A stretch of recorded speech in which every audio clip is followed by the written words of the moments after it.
आप सही भक्तों को राधे राधे। तो आज हम सही भक्तों के लिए इस वीडियो के माध्यम से, इस चैनल के माध्यम से मोथा घास के बारे में आपको जानकारी देने वाले हैं। जैसा कि मैं पहले भी आपको बताया था, इस पृथ्वी पर हजारों लाखों प्रकार की वनस्पतियां हैं और उनके द्वारा हमारे जीवन में आई सभी प्रकार की बाधाओं को हम दूर कर सकते हैं। हजारों प्रकार के रोग कष्ट बीमारियों को दूर कर सकते हैं, परंतु हमको आवश्यकता होती है तो मात्र केवल इसकी जानकारी की। तो उसी तरह से आज हम इस वीडियो के माध्यम से, इस चैनल के माध्यम से आपको मोथा घास के द्वारा होने वाला एक ऐसा महाप्रयोग बताते हैं जिसको करते ही शीघ्र ही आप करोड़पति हो जाएंगे, अरबपति हो जाएंगे। दुनिया की कोई भी ताकत आपको हरा नहीं पाएगी। यह बहुत ही चमत्कारी प्रयोग है, बहुत ही दिव्य उपाय है। इसके साथ साथ मैं आपको बता देता हूं, यह उपाय मैंने स्वयं भी किया हुआ है और अनेकों व्यक्तियों के द्वारा इस प्रयोग को करवाया है। इसका 100% रिजल्ट मिला है और उसी कारण मैं आज आप सभी के समक्ष इस वीडियो के माध्यम से इस उपाय को बताने वाला हूं। तो जो भी भक्तजन इस वीडियो को देख रहे हैं, संपूर्ण देखें, आखिर तक आप हमारे साथ जुड़े रहें।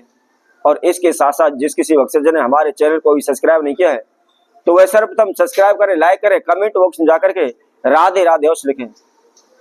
तो यदि आप धन पैसे कर्जे को लेकर परेशान हो रहे हैं तो आप निश्चिंत हो जाइए। किसी प्रकार के आपको टेंशन या चिंता करने की आवश्यकता नहीं है। इस महाप्रयोग को करते ही आपकी सभी प्रकार की समस्याएं दूर हो जाएंगी।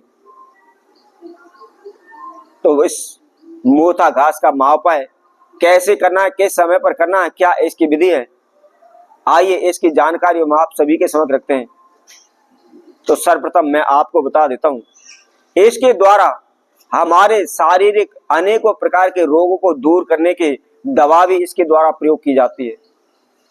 जैसे कि दाद खाज खुजली, यदि आपके किसी प्रकार के बार बार शरीर पर दाद होते हैं या खुजली रहती है या खाज होती रहती है तो उसके लिए आपको क्या करना है, मात्र इसकी थोड़ी सी जड़ आपको लेनी है और जड़ पीस करके आप उसका लेप दाद की जगह पर, खुजली की जगह पर लगा लेते हैं तो शीघ्र आप दाद खाज खुजली से, रोग से, बीमारी से दूर हो जाएंगे। इसके साथ साथ यदि आपका याददाश्त कमजोर रहती है, बच्चे पढ़ाई करते हैं, स्टडी करते हैं, याद करते हैं परंतु याद किया हुआ वह भूल जाते हैं या उनको बार बार याद करने पर भी याद नहीं रहता, तो ऐसे में आपको क्या करना है, आपको इसकी जड़ का थोड़ा सा आपको रस निकाल लेना है और उसके साथ साथ आंवले का रस लेना है। इन दोनों चीजों को मात्र एक एक दो दो चम्मच लेकर के आप मिक्स कर लें और सुबह शाम इसका सेवन करें तो शीघ्र याददाश्त तीव्र हो जाती है। इसी तरह से और भी जैसे पेट रोग की समस्या है, उसके साथ साथ लूज मोशन जैसी समस्याएं, उनकी भी दवाइयां इस घास के द्वारा बनाई जाती हैं। तो आज हम मात्र केवल इस वीडियो के माध्यम से धन प्राप्ति हेतु समस्याओं से बचने के लिए महाप्रयोग आपको बताने वाले हैं। तो आपको क्या करना है, किसी भी शुभ नक्षत्र में, जैसे कि स्वाति नक्षत्र है, गुरु पुष्य नक्षत्र है, रवि पुष्य नक्षत्र है, मकर संक्रांति है, उसके साथ साथ होली है, दीपावली है या कोई सा भी ग्रहण काल है, सूर्य ग्रहण है या चंद्र ग्रहण है, तो उस समय पर आपको इसकी थोड़ी सी जड़ लानी है। वह जड़ किस विधि अनुसार लानी है, सर्वप्रथम थोड़ी से अक्षत लेकर के आपने उस पौधे के पास जाना है और उस पौधे के पास जाकर के अपने नाम एवं गोत्र का उच्चारण करते हुए उससे प्रार्थना करनी है कि मेरे जीवन में इस प्रकार की बाधाएं समस्याएं चल रही हैं, उनको दूर करने के लिए मैं आपका प्रयोग करना चाहता हूं, इसलिए आप मेरे साथ चलने की कृपा करें, मुझे जड़ देने की कृपा करें। इस तरह प्रार्थना करने के बाद वह अक्षत उस पौधे के पास चढ़ा देना है और चढ़ाने के बाद उसके बाद आपने उसकी जड़ उखाड़नी है। आप जड़ उखाड़ करके देखेंगे तो उसकी जड़ में क्या है, छोटी सी एक गुठली जैसी, एक गांठ जैसी निकलती है, जैसे काली सी गांठ सी एक निकलती है।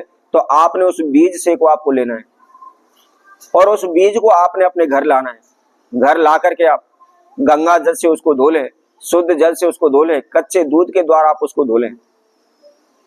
धोने के बाद आप अपने मंदिर में बैठ जाएं, अपने समक्ष एक छोटा सा लाल का कपड़ा बिछा लें, उसके ऊपर आपने उसको रख लेना है और घी का दीपक जला करके आपने षोडश विधि द्वारा आपने उसका पूजन करना है। और पूजन करने के बाद मन ही मन आपको कर्जा की मुक्ति के लिए प्रार्थना करनी है, धन की इच्छा के लिए आपने मनोकामना बोलनी है। और मनोकामना बोल करके आपको क्या करना है, उसी लाल कपड़े में आपने उसको लपेट करके माता लक्ष्मी की प्रतिमा के समक्ष उसको रख देना है, या हम यूं कहें माता लक्ष्मी के चरणों में उसको रख देना है। रोजाना प्रतिदिन आप सुबह शाम धूप दीप आप उसको दिखाते रहे। किसी भी मंत्र का जाप नहीं करना है, कोई भी लंबी चौड़ी आपको पूजा नहीं करनी है, मात्र आपने छोटे से प्रयोग को करना है। आपको कुछ ही समय में खुद एहसास हो जाएगा, हमको बताने की आवश्यकता नहीं पड़ेगी। आप देखते ही देखते माला माल हो जाएंगे, धनवान हो जाएंगे। आपके जीवन में सभी प्रकार की समस्याओं का अंत हो जाएगा। दुनिया की कोई भी ताकत आपको हरा नहीं पाएगी, कोई भी आपको आहत नहीं कर पाएगी, आपको नुकसान नहीं पहुंचा पाएगी। तो इसी तरह मैं आपसे भक्तों के लिए और नए उपाय के साथ नई वीडियो के साथ पुनः उपस्थित होंगे। तब तक के लिए सभी भक्तों को